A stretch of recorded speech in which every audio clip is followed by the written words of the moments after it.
আজকে এই class lecture ভিডিওতে আমরা মেইনলি দেখব ইনভার্টার ডিলে। মোটামুটি আমরা এখানে বিভিন্ন রকম ডিলে নিয়ে আলোচনা করব। সিমস সার্কিটে ভিতরে যেহেতু বিভিন্ন ধরনের লজিক গেট থাকে, তো সেই কারণে আমাদের বিভিন্ন রকম ডিলে পাই।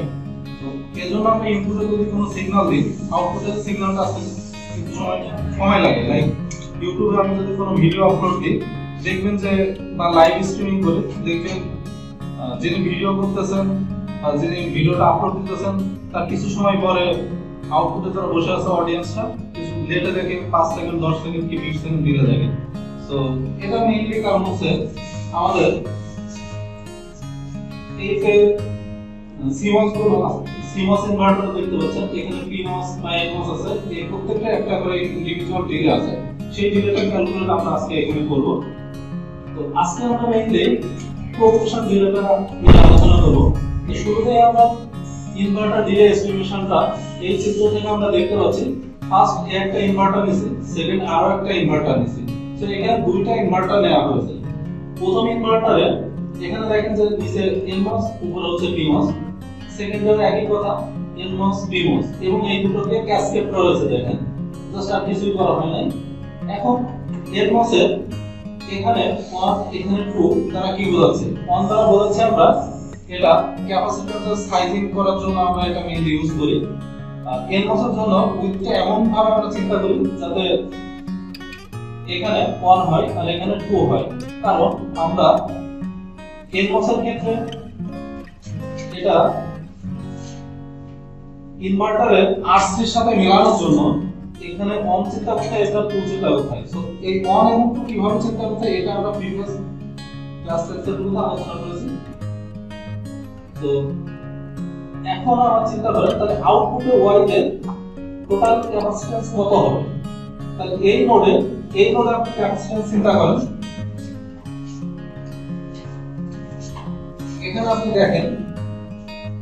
প্রিভিয়াস ক্লাসে আমি বলেছি যে কোন একটা নোডে চিন্তা করেন ক্যাপাসিট্যান্স যদি আপনি দেখেন, এটা হচ্ছে এই এনমস এর ড্রেন। তো ড্রেনে একটা ক্যাপাসিট্যান্স আছে কিনা? সো একটা সি এখানে আছে, তাই না? একটা সি কেন? এই A1। আর এই পিমস এর জন্য এটা সোর্স। তো এটা যদি সোর্স হয়, এখানে সোর্সের একটা ক্যাপাসিট্যান্স আছে কিনা? এই ক্যাপাসিট্যান্সের ভ্যালু হচ্ছে 2C, তাই তো? কারণ এইটার উপর ডিপেন্ড করে আমরা এটা দিই। তাহলে বলেন তো এই নোডের টোটাল ক্যাপাসিট্যান্স কত? এই একটা সি আর এই দুটো সি টোটাল মিলে মোট 3টা সি। সো এটা হলো 3টা সি। সিমিলারলি একই রকম এখানে একটা সি আছে আর এটার জন্য এখানে দুটো সি আছে, মোট 3টা সি। এখন বলতে পারেন যে স্যার এখানে তো আরো ক্যাপাসিট্যান্স, এই পাশেও ক্যাপাসিট্যান্স আছে, ওগুলো নিচ্ছি না কেন? আমরা মেইনলি আউটপুটে তো ডিলে দেখতেছি, তাই না? আমরা তো আউটপুটটাই দেখব। সো আমরা আউটপুট নোড নিয়েই কাজ। সো এই ক্যাপাসিট্যান্স কি করতেছে ওটা নিয়ে আমাদের মাথা ব্যথা নেই। সো ইনভার্টারের তাহলে টোটাল ডিলে আমরা যদি ক্যালকুলেট করি, প্রথম যে এখানে প্রথম যে ইনভার্টারটা দেখতে পাচ্ছি তার একটা সি ক্যাপাসিট্যান্স 3C, সেকেন্ডের জন্য 3C, তাহলে টোটাল 6C। এবং ডিলের সংজ্ঞা আমরা জানি টাউ RC বা T RC, এই ফর্মুলা ইউজ করি। এটা হচ্ছে টোটাল ইফেক্টিভ রেজিস্ট্যান্স, এটা হলো টোটাল ক্যাপাসিট্যান্স। তাহলে আমাদের টোটাল ক্যাপাসিট্যান্স হলো এটা, টোটাল ইফেক্টিভ রেজিস্ট্যান্সটা আমি ধরলাম এই পাতায় আর তো টোটাল আমি RC চিন্তা করব। এখন দেখেন এইটা যদি আমরা বুঝতে পারি, পরবর্তী কমপ্লিকেটেড সার্কিটটা আরো বুঝতে পারবো। সো দেন আমরা এখন যাব এলমোর ডিলে। তো এই পুরো জিনিসটা কমপ্লিকেটেড, এখানে একটা ম্যাথ দিছি আমি, সেটা বোঝার জন্য আপনাকে অবশ্যই এই এলমোর ডিলেটা বুঝতে হবে। এটা খুব সিম্পল একটা ফর্মুলা যে ধরেন আমার এখানে একটা সোর্স ভোল্টেজ আছে আর এখানে একটা রেজিস্ট্যান্স, এখানে একটা রেজিস্ট্যান্স, এখানে এইভাবে ধরেন n সংখ্যক রেজিস্ট্যান্স আছে এবং সেই সাথে ক্যাপাসিট্যান্স গুলো কিন্তু এভাবে আছে। এখন আপনি যখন টোটাল ডিলে কনসিডার করবেন, কারেন্ট যখন যাবে দেখেন তো সে কিন্তু এই পথটা যাবে আর এই পথটা ফলো করতে যাবে। তাহলে এখানে একটা ডিলে পাচ্ছেন RC, ডিলে মানে তো RC, তাই তো? R এবং C গুণফল। তো এই পথে সে কি করবে? এই পথের জন্য আমরা কি R1C1 বলতে পারি, সেটা লিখছি কিনা দেখেন R1C1। একই রকম ভাবে এই কারেন্টটা কিন্তু দেখেন এই পথটা ফলো করবে, করতেছে কিনা? তাহলে হবে কি R1 + R2 × C C2 R1 plus R2 into C2 একই রকম ভাবে এখান থেকে আবার যদি সে এই পাথ ফলো করে তাহলে কি হবে R1 plus R3 plus R2 plus R3 into C3 so এইভাবে যদি আমি যাই একদম ইনপুট থেকে এইভাবে পাথ খুঁজতে থাকবেন যে কারেন্ট কোন কোন পথে যাবে এবং সেই শেষের পথে যেতে গেলে সে টোটাল যতগুলো রেজিস্ট্যান্স সিন করবে এবং ক্যাপাসিট্যান্স সিন করবে সেগুলো সবগুলো যোগ আকারে নিতে হবে সো আমরা এর মধ্যে দিলে ফর্মুলাটা বুঝতে পারছি সো এই ফর্মুলা যদি আমরা বুঝতে পারি সো আমাদের এই কমপ্লিকেটেড ম্যাথ এখানে একটা আছে সো এটা আমরা সহজে বুঝতে পারবো এখানে কোশ্চেনটা আমি দেখতে পাচ্ছি estimate force case rising and falling below 3 input NAND gate driving is identical gate so এটা হলো আমার কোশ্চেন এখানে কি বলতেছে যে এখানে রাইজিং ডিলে আর ফলিং ডিলে ক্যালকুলেট করতে হবে তো রাইজিং ডিলে ফলিং ডিলে মানে বলতেছে এখানে প্রপোগেশন ডিলে ঠিক আছে এটা ক্যালকুলেট করতে হবে এবং আমাদের কনসিডার করতে বলছে ওয়ার্স্ট কেস এখন কেন এখানে ওয়ার্স্ট কথাটা বলা হয়েছে কারণ এজন্য বলা হয়েছে ওয়ার্স্ট কেস এখানে দেখতে পাচ্ছেন যে এখানে তিনটে পিমস আর এখানে নিচে তিনটে এলমস সো এইটা কেন বলা হয়েছে আমরা ডিটেইলসে এখানে আলোচনা করব তার আগে আমি এখানে দেখাচ্ছি সলিউশনটা আপনার এখান থেকে শুরু হয়েছে দেন এইভাবে এখান থেকে দেন পুরোটা ওখান থেকে ফুল এখানে গিয়ে শেষ হয়েছে এখানে বলতেছে যে দেখেন একটা 3 ইনপুটের NAND গেট নিতে তো আমি একটা 3 ইনপুটের NAND গেটের জাস্ট একটা সিম্বল লাগাইছি এখানে জাস্ট আপনার পুরো জিনিসটা প্রবলেমটা বোঝানোর জন্য একটা 3 ইনপুটের NAND গেট এবং এখানে বলছে যে এইচ আইডেন্টিক্যাল গেট এইচ সংখ্যক আইডেন্টিক্যাল 3 ইনপুটের NAND গেট নিতে বলছে দেখেন এইচ সংখ্যক এর আমরা এইচ সংখ্যক গেট নিতে বলছে দেখেন এখানে আরো অনেকগুলো আছে সবগুলো তো আমি দেখাইতে পারি নাই কয়েকটা আমি এখানে দেখাইছি সো এখন আমার বলতেছে আউটপুট ওয়াই এখানে আমার টোটাল ডিলেটা কনসিডার করতে হবে আউটপুটে ডিলে কত আসে সেটা আমার ক্যালকুলেট করতে হবে তার মানে আমরা এই প্রবলেমে যে জিনিসটা বুঝতে পারছি যে এখান থেকে সিগন্যালটা যখন যাচ্ছে এই আউটপুটে একটা ডিলে তো আমরা পাবো দেখেন এখানে আপনি যাচ্ছেন কিন্তু সামনে কারেন্ট গুলো কি এইদিকে যাচ্ছে না কিন্তু তারপরেও এই আইডেন্টিক্যাল গেটগুলোর একটা ইফেক্ট কিন্তু আমরা এখানে পাবো সেই জিনিসটা আমরা কিন্তু এখানে দেখব এখন বলতে পারেন যে স্যার কারেন্ট গুলো এইভাবে গিয়ে এখানে শেষ হচ্ছে এগুলো কেন পাবো হ্যাঁ কেন পাবো তার জবাব হচ্ছে এগুলোর আউটপুটে যেমন ক্যাপাসিট্যান্স আছে এই গেটগুলোর ইনপুটেও তো ক্যাপাসিট্যান্স আছে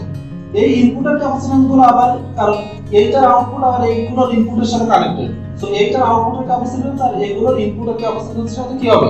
একসাথে যোগ হয়ে এইটার উপরে একটা ইফেক্ট ফেলবে তাই না সো সেই জিনিসটা আমরা এখানে এখন ম্যাথমেটিক্যাল প্রবলেম দেখব সো এখানে দেখেন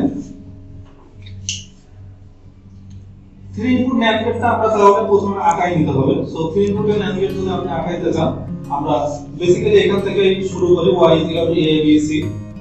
কারণ 3 ইনপুট NAND গেটের এটা হচ্ছে এক্সপ্রেশন তো এই এক্সপ্রেশনটা আমরা নিচের nMOS গুলো ডিজাইন করি যেমন তিনটে a b c তিনটে ইনপুট গুণ আকারে আছে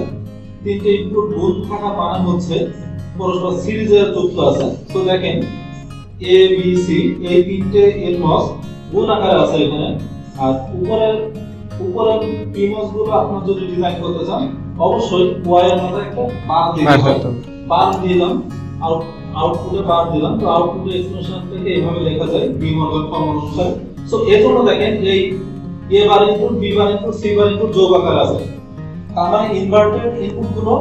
যোগ আকারে থাকা মানে হচ্ছে প্যারালালি আছে সো আমরা সেই জিনিসটাই দেখাইতে যাচ্ছি দেখেন a হবে একটা ইনপুট a যখন নট পেয়েছে তাহলে এর মাথায় এখন a বার হয়ে গেছে সো এখানে কি a বার হয়েছে একই রকম ভাবে b c b এবং c এগুলো যখন এখানে গেছে এই নট x তার জন্য এখানে b বার এবং c বার হয়েছে এখন দেখেন বলেছি তারপর a bar b bar c বার গুলো কি প্যারালালি থাকবে সো দেখেন a bar b bar c বার গুলো প্যারালালি আছে সো এই জন্য আমরা এই এক্সপ্রেশন গুলো মূলত দেখে আমরা এইভাবে সার্কিটটা ডিজাইন করতে পারি এখন আসেন যে আমরা ক্যাপাসিট্যান্স গুলো এখানে রাইট করব লিখব সো শুরুতে আমরা দেখি আমাদের আউটপুট ক্যাপাসিট্যান্স এবং ইনপুট ক্যাপাসিট্যান্স গুলো লিখব সো এখন আপনি যদি চিন্তা করেন এই একটা নোড এই নোডের ক্যাপাসিট্যান্স কত 3 কেন এই 3 এর একটা ক্যাপাসিট্যান্স এখানে আছে 3C একই রকম ভাবে এইটার পয়েন্টের ক্যাপাসিট্যান্স কত এই 3 এর জন্য এখানে একটা 3C ক্যাপাসিট্যান্স আছে এই 3 এর জন্য একটা 3C ক্যাপাসিট্যান্স আবার দেখেন তাহলে এখানে ক্যাপাসিট্যান্স কত এই 3 এর জন্য একটা ক্যাপাসিট্যান্স এই 3C এখানে ধরেন আসলো 3C আবার দেখেন এই পয়েন্টের সাথে আবার কানেক্টেড দেখেন এই পয়েন্ট একটা পয়েন্ট এবং এই একটা পয়েন্ট তার মানে এই গেটটা কানেক্টেড মানে এই গেটের সোর্সটা এখানে কানেক্টেড এই গেটের সোর্স কানেক্টেড এই গেটের সোর্স কানেক্টেড তার মানে এই সোর্সের একটা করে ক্যাপাসিট্যান্স থাকবে কিনা তাহলে এখানে সোর্সের একটা ক্যাপাসিট্যান্স যেটা আমি এখানে দেখিয়েছিলাম দেখেন খেয়াল করেন সোর্সের ক্যাপাসিট্যান্স এখানে সোর্সের ক্যাপাসিট্যান্স 2C এখানে এই সোর্সের জন্য এখানে ক্যাপাসিট্যান্স ধরেন 2C এখানে সোর্সের ক্যাপাসিট্যান্স তাহলে 2C সবগুলোতে 2C তাহলে এই 2C দেখেন তো এই নোড সব কানেক্টেড তো 2C মোট 6C তাহলে এই জায়গায় আমি টোটাল এই নোডের ক্যাপাসিট্যান্স 6C আর এই nMOS এর জন্য এখানে এই যে ড্রেনের জন্য একটা 3C আছে তাহলে এই 3C আর ওই 6C মিলে টোটাল 9C আশা করি বুঝতে পারছেন যে কিভাবে 9C আসছে যে এই nMOS এর জন্য ড্রেনের একটা ক্যাপাসিট্যান্স 3C এই সাইজের উপর ডিপেন্ড করে আর এই সোর্স কানেক্টেড তো এই প্রত্যেকটা সোর্সের তিনটে সোর্সের 2C ক্যাপাসিট্যান্স এই টোটাল মিলে 6C আর এই 3C মিলে আমাদের 9C আসলো এখন আসেন 5CH টা কিভাবে আসলো 5CH ক্যাপাসিট্যান্সটা এখানে আছে দেখেন এটা কিভাবে আসলো এটা মেইনলি আসছে এই সংখ্যক গেট আছে একটা গেটের জন্য আমরা ইনপুটের ক্যাপাসিট্যান্স করব এটা আমরা যদি এখানে দেখতে চাই দেখেন এইটার ইনপুটে আমাদের ক্যাপাসিট্যান্স কত আছে দেখেন তো ইনপুটের জন্য ইনপুটে দেখেন তো এখানে এই 3 এর জন্য এখানে 3C একটা আছে ক্যাপাসিট্যান্স একই রকম ভাবে এই নোডের সাথে আবার কানেক্টেড একটা গেট তাই না এই 2 এর জন্য এখানে তাহলে একটা ক্যাপাসিট্যান্স ধরেন এখানে আছে এটা হলো 2C ক্যাপাসিট্যান্স তাহলে 2C এবং 3C মিলে টোটাল আমি 5C পেলাম অর্থাৎ আপনারা দেখবেন যে নোডে আসলে কোন গেট কানেক্টেড এই নোডের সাথে ট্রানজিস্টর কানেক্টেড এই নোডের সাথে ধরেন একটা PMOS ট্রানজিস্টর কানেক্টেড সো এখানে 2C হবে 2C ক্যাপাসিট্যান্স যে গেটের একটা ক্যাপাসিট্যান্স আছে একই রকম ভাবে এই nMOS এর একটা গেটের ক্যাপাসিট্যান্স সেটা হচ্ছে 3C তাহলে এই 3C আর এই 2C মিলে কিন্তু 5C হলো সো বুঝতে পারছেন একই রকম ভাবে এইটার জন্য গেটের এইটার একটা ক্যাপাসিট্যান্স 3C আর এইটার একটা ক্যাপাসিট্যান্স 2C টোটাল মিলে আবার 5C এখানে আসলো সো এইভাবে আমার গেটের ক্যাপাসিট্যান্স পুরো 5C আসছে তাহলে চিন্তা করেন তো এখানে একটা গেটের জন্য ক্যাপাসিট্যান্স যদি ইনপুটের ক্যাপাসিট্যান্স কত 5C তাহলে এই সংখ্যক গেট আছে তাহলে টোটাল কত হবে 5C * 8 সো আমরা টোটাল আউটপুটের ক্যাপাসিট্যান্স বুঝতে পারছি এখানে এখন আমরা স্টপ করব সো এখন আমরা দেখব রাইজিং প্রপোর্শন ডিলে আর ফলিং প্রপোর্শন ডিলের ক্যালকুলেশনটা সো একটা জাস্ট আপনি পাথটা ফলো করেন রাইজিং ক্যাপাসিট্যান্স ডিলে মানে হচ্ছে যে কোনো একটা পাথ ফলো করে ক্যাপাসিট্যান্সটা এভাবে চার্জিং হবে এই পাথে ধরেন ক্যাপাসিট্যান্সটা চার্জিং হবে তো ওয়ার্স্ট কেসটা কেন হচ্ছে জানেন ওয়ার্স্ট কেস মানে ধরলাম যে তিনটে ট্রানজিস্টরের মধ্যে যে কোনো একটা অন আছে বাকি দুটো অফ আছে তো যে কোনো পথে একটু ফলো করবে চাইলে এইটা অন থেকে এই পথে কারেন্টটা ফলো হইতে পারে অথবা এই পথে ক্যাপাসিট্যান্সটা ফলো হইতে পারে কারেন্টটা ফলো হইতে পারে এই পথে কারেন্টটা ফলো হইতে পারে সো তিনটে যে কোনো একটা পথে ফলো হয়ে কিন্তু এই ক্যাপাসিট্যান্সটা চার্জিং হবে ঠিক আছে সো এই জন্য ওয়ার্স্ট বলতে তো আমি ধরলাম যে কোনো একটা অন আছে ধরলাম এটা অন আছে বাকিগুলো অফ আছে সো এই পথে যদি ফলো করে তাহলে আমরা এইটার জন্য একটা ট্রানজিস্টরের জন্য একটা রেজিস্ট্যান্স আঁকলাম দেখেন আরেকটা দেখেন একটা PMOS এর জন্য একটা পাথের রেজিস্ট্যান্স লিখলাম এরপরে এই 5C এই ক্যাপাসিট্যান্স গুলো লিখলাম দেখেন ক্যাপাসিট্যান্স গুলো লিখলাম এরপরে দেখেন এই ট্রানজিস্টর গুলো তো অন আছে যে সকল ট্রানজিস্টর অন থাকবে সে সকল ট্রানজিস্টরের জন্য রেজিস্ট্যান্স পাথগুলো আমরা নিলাম সো এই পাথগুলো আমরা নিলাম এখন এইটার জন্য দেখেন এই যে ক্যাপাসিট্যান্স গুলো ছিল এই ক্যাপাসিট্যান্স গুলো কিন্তু আমাদের এখানে ড্র করছি সো তাহলে আমাদের টোটাল পাথটা আমরা এখানে ড্র করতে পারছি এখন আমাদের